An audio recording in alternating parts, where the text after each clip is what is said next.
Blues have already seen transfer target Josh Da Silva join Brentford yesterday morning after his contract at Arsenal expired. The club had been following Da Silva's situation throughout August before he hopped across the capital to agree a long-term deal with Dean Smith's Bees. And now, Gary Monk is set to see another target head elsewhere, according to reports. Football Insider reports that Blues have expressed an interest in signing central midfielder Joe Williams from Everton. Confirmed. Birmingham City miss out on midfielder rivals. The 21-year-old enjoyed a successful spell on loan at Barnsley last season, featuring in 38 games in all competitions, including both of their victories over Blues. Everton, who rate Williams highly, turned down an offer from Barnsley to make that move permanent and instead want to send him out on loan to play regularly and continue his development. He is said to have emerged as an option for Blues, but the Goodison Park Academy graduate is thought to be closing in on a loan switch to Bolton Wanderers instead, with Trotters boss Phil Parkinson seemingly having won the race to sign him. Hull City and Bristol City have also been credited with an interest with Williams, who is under contract until 2020. After allowing Cheikh Ndoye to return to French club Angers on a season-long loan, Monk is still hoping to add a midfielder to his ranks before the deadline on August 31st.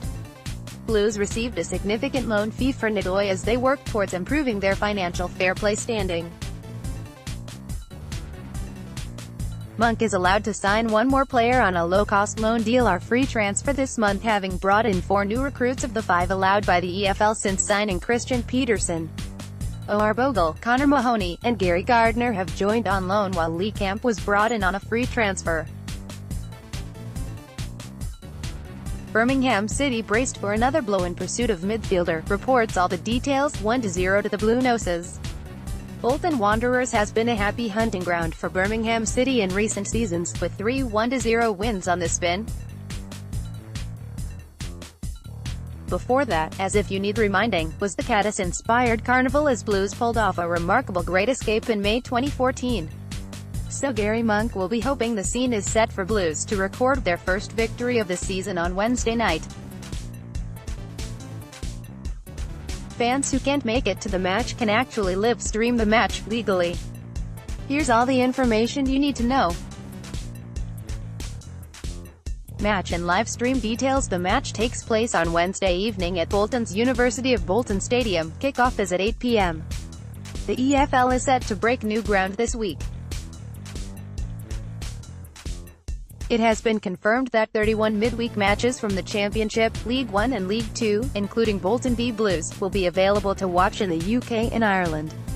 Previously, games have only been available to foreign users, but fans will be able to stream live football outside of the embargoed times due to the new Sky Sports broadcasting deal. To stream the match, it will cost £10 through the club's Blues TV platform. You can find out more and subscribe here. The pricing structure has been set by the EFL. Viewers can also watch any midweek championship match using Sky Sports' interactive Red Button service, or can see all the goals as part of their Sky Sports News Highlights show. Sky Sports have exclusive rights to all EFL matches in a 5-year, £600 million deal which runs until 2024. Opposition view. What do Birmingham City's opponents think of them? Throughout the season, we will bring you the pre- or post-match comments of rival managers in the Championship and the Cups to find out what they have to say about Blues. So far, Gary Monk's men have drawn with Norwich City and Swansea City and lost at Middlesbrough in the league, as well as exiting the Carabao Cup at Reading.